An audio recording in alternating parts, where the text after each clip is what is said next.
నా మండకృష్ణ మాదేవ్ గారు నిన్న ప్రెస్ క్లబ్లో ఏం మాట్లాడారంటే రిజర్వేషన్ కోసం మాట్లాడడానికి ఆయన మీరెవరు సుప్రీంకోర్టు ఏంటి మాట్లాడితే రాజ్యాంగంలో ఇలా ఉందని చెప్తుందా అంటున్నారు. రాజ్యాంగం ఏమైనా ఖురానా భగవద్గీతనా లేదంటే బైబిల్ అంటున్నారు, మార్చమని చెప్తున్నారు. దానికోసం మీరేం చెప్తారు? అంటే ఇచ్చిన తీర్పు సుప్రీంకోర్టు తీర్పు అనేది ఏమి ఇచ్చింది? దేవుళ్ళని కించపరిచే పనులు చేస్తున్నారు కొంతమంది నీచుళ్ళ గురించి ఆ రాజ్యాంగం అనేది ఇచ్చింది.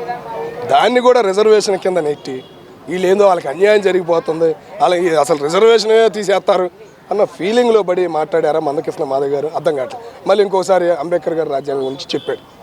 అంటే ఆయన చెప్పిన మాటలు కూడా కొన్ని వ్యాఖ్యలు ఉండే, కొన్ని రివర్స్ వ్యాఖ్యలు ఉన్నాయి. ఎందుకు రాజ్యాంగం ఇంకా అవసరమా, ఇంకా మాకేమో అవసరంలే రాజ్యాంగం అన్నట్టు చెప్పాడు. మళ్ళీ ఆయన జాబుల పరంగా చూసుకుంటే రాజ్యాంగం కావాలి, రిజర్వేషన్లు కావాలి అని చెబుతున్నాడు. ఏంటనేది క్లారిటీ అనేది ఆయన ఇప్పటికీ ఆలోచిస్తున్నారు కానీ చెప్పట్లేదు. ఇప్పుడు దీనికి ఏ విషయం లేచింది? ఇది ఒక కులం మారినవాడు ఒక దేవుడి పరంగా జరుగుతున్న అన్యాయాన్ని ఒక హిందువుని ఒక పరంగా లాగేస్తున్నారా, ఒక క్రిస్టియన్ని ఒక రకంగా లాగేస్తున్నారా, ఏం చేస్తున్నారు అనేది ఒక అవగాహన అనేది ఈ విషయంలో అర్థం కావట్లేదు ఇప్పటికీ జనం. అంటే రిజర్వేషన్ విషయంలో వచ్చినప్పుడు వీళ్ళు వచ్చి రోడ్లపైన వచ్చి మాట్లాడుతారు, మైకులు పట్టుకు మాట్లాడతారు. లాస్ట్ టైము అలానే లాస్ట్ టైం ఎలక్షన్స్కి మోదీ గారు ఏమనంటే అబ్కాబాద్ 400 పార్, ఈసారి ఏమంటే రాజ్యాంగంలో కొన్ని మార్పులు అయితే చేస్తామన్నప్పుడు వీళ్ళందరూ ఏం చేశారు, పడుకున్నారా? మరి నేను ఇందాక చెప్పింది కూడా అదే కదన్నా.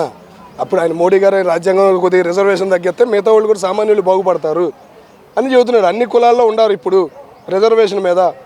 బయట పెద్ద మేధావులు బయటికి వెళ్ళిపోతున్నారు ర్యాంకులు వచ్చిన వాళ్ళు అనే బాధతో మోడీ గారు ప్రవేశపెడతాం అంటే అది కుదరదంట. అదేమో అట్టాగే ఉండాలి, ఇది మాత్రం మళ్ళీ సాగియాలి. నాకు అవ్వ కావాలి బువ్వ కావాలి, మధ్యలో నేను ఉంటా, ఎటు కదలు నేనంటే అట్ట ఏదైనా జరగాలి కదా. ఒక మంచి జరగాలంటే తప్పుకోవాలి, కాముగా ఉండాలి. అది జరగని ఇది జరగని నేను ఉన్నానంటే ఇది ఎంత మటుకు రైట్? అంటే వీళ్ళ సొంతం కోసం అయితే రాజ్యాంగం చేంజ్ చేయొచ్చు, అదే గవర్నమెంట్ ఏదైనా తీసుకోవాలనుకున్న నిర్ణయాలు తీసుకుంటే మాత్రం వద్దంటారు. అదే అన్న మెయిన్ అదే వచ్చిన తిప్పలు. ఇప్పుడు రీసెంట్గా సుప్రీంకోర్టు కూడా ఉంది, మీరు ఉచిత పథకాలు పెట్టి జనాన్ని సోమరిపోతులు చేస్తున్నారు, రాజ్యాంగానికి విలువ లేకుండా చేస్తున్నారని సుప్రీంకోర్టు కూడా లబోదిబో ఉంది రాజకీయ నాయకుల పరంగా కానీ ఎంతోమంది గవర్నమెంట్ అధికారులకి. కానీ ఇప్పుడు ఇంకేం మార్పు రావట్లా, అదేదో సింపుల్గా తీసేసుకుంటున్నారు. సుప్రీంకోర్టుకి అప్పుడు విలువ ఉండేది, ఆ విలువ అనేది కూడా ఇప్పుడు తగ్గింది ఇలాంటి వాళ్ళ వల్ల. చాలా మంది సుప్రీంకోర్టు జడ్జిమెంట్ ని అది బీజేపీ జడ్జిమెంట్ అంటా ఉన్నారు. నేను అంటుంది కదా అదే కదన్నా. సుప్రీంకోర్టుకు ఇంతకుముందు ఏ పార్టీని అంటగట్టేవాళ్ళు కాదు. కాంగ్రెస్ పార్టీ 60 సంవత్సరాలు పరిపాలించిన, బీజేపీ మోడీ గారు రాకముందు 5 ఏళ్ళు 10 ఏళ్ళు ఉంది. అప్పుడు కూడా ఆ మాట రాలా. సుప్రీంకోర్టు భయం ఉండేది, రాష్ట్రపతి అంటే విలువ ఉండేది. ఇప్పుడు లేదు అది. అంటే ఒక విషయం ఏంటంటే చాలా మంది మతం మారుతా ఉన్నారు, హిందూ నుంచి క్రిస్టియానిటీకి మారుతా ఉన్నారు.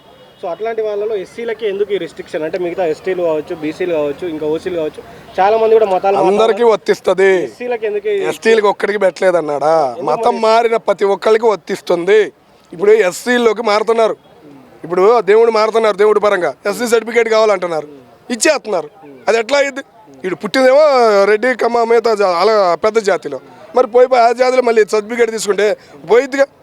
మంచి వాళ్ళకి వచ్చే జాబులు పోతాయి కదా, మరి ఆ బాధ అనేది ఉంటుంది కదా. మరి ఇప్పుడు శర్మిల గారు వచ్చి మైక్ పట్టిన ఏమంటున్నా అంటే దళిత క్రిస్టియన్లందరికీ ఎస్టీ కింద పరిగణించాలంటున్నారు. మరి ఓన్లీ దళితులకి ఎందుకు, మొత్తం క్రిస్టియన్లందరికీ ఇచ్చేస్తాం, వాళ్ళ అన్నకుండా ఆమెకి ఇద్దరికి వచ్చేమనండి, ఇద్దరికి కింద పెట్టేస్తారు. ఆమె ఇప్పుడు ముఖ్యమంత్రి కావాలి, రాజకీయంలో రావాలని ఆశపడుతుంది కాబట్టి ఆ టాపిక్ దొరికింది కాబట్టి ఆమె వచ్చి బయట మాట్లాడుతుంది. ఆమెకేం తెలుసా?